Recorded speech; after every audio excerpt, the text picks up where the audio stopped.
বন্ধুরা, আজকে আমি একটি স্বাস্থ্যকর রেসিপি রান্না করে দেখাবো। এখানে নিয়েছি তেলাকুচু পাতা। এই পাতাটার অন্য নামও থাকতে পারে। তো পাতাটা ধুয়ে ভালো করে কুচিয়ে নিয়েছি। তো পাতাটা আজকে ভর্তা করে দেখাবো। কড়াইয়ে সরিষার তেল দিয়ে দিচ্ছি রসুন, কাঁচামরিচ।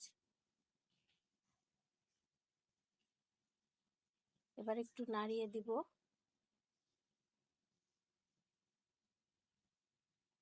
সামান্য পরিমাণে আদা বাটা দিলাম, হলুদ গুঁড়ো। এবার কেটে রাখা পাতাগুলো দিয়ে দিচ্ছি। এবার এটা ভালো করে ভেজে নিব।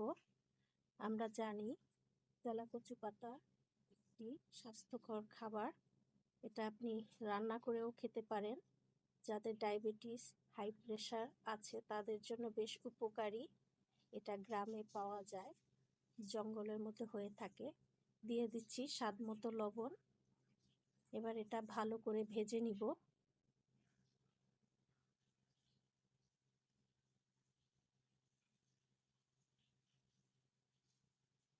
আর ভর্তা করে খেতে বেশ ভালো লাগে।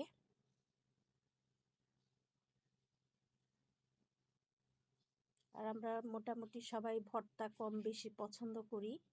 তো এভাবে যদি পাতাটা ভেজে ভর্তা করে নেন, এটা দিয়েই এক থাল ভাত খেয়ে নিতে পারবেন।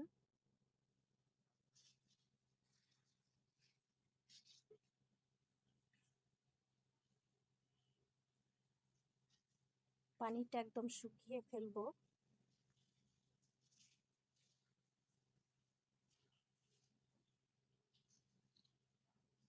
আপনারা চাইলে এর সাথে চিংড়ি মাছ অ্যাড করতে পারেন, তবে আমি চিংড়ি মাছটা দেইনি, কারণ যেহেতু প্রেশার এবং ডায়াবেটিস রোগীদের জন্য খুব একটা ভালো না চিংড়ি মাছ, সেজন্য আমি দেইনি। এবার শিলপাটায় ভালো করে বেটে নিব। আপনারা চাইলে ব্লেন্ডারে ব্লেন্ড করে নিতে পারেন, তবে আমার কাছে পাটায় বাটা ভর্তা খেতে ভালো লাগে। এবার একদম মিহি করে বেটে নিব।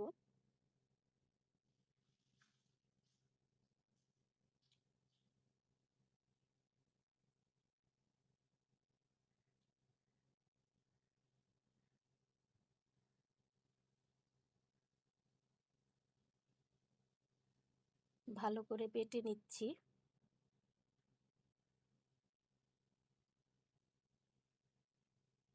মিহি যদি না হয়ে থাকে তাহলে দুবার বেটে নেবেন। এভাবে আমি আরো একবার বেটে নিচ্ছি।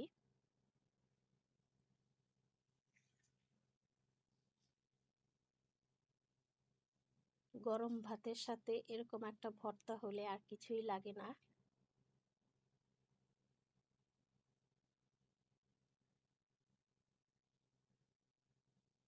বাটা হয়ে গিয়েছে, দেখুন একদম মিহি হয়ে গিয়েছে। এবারে নামিয়ে নিচ্ছি।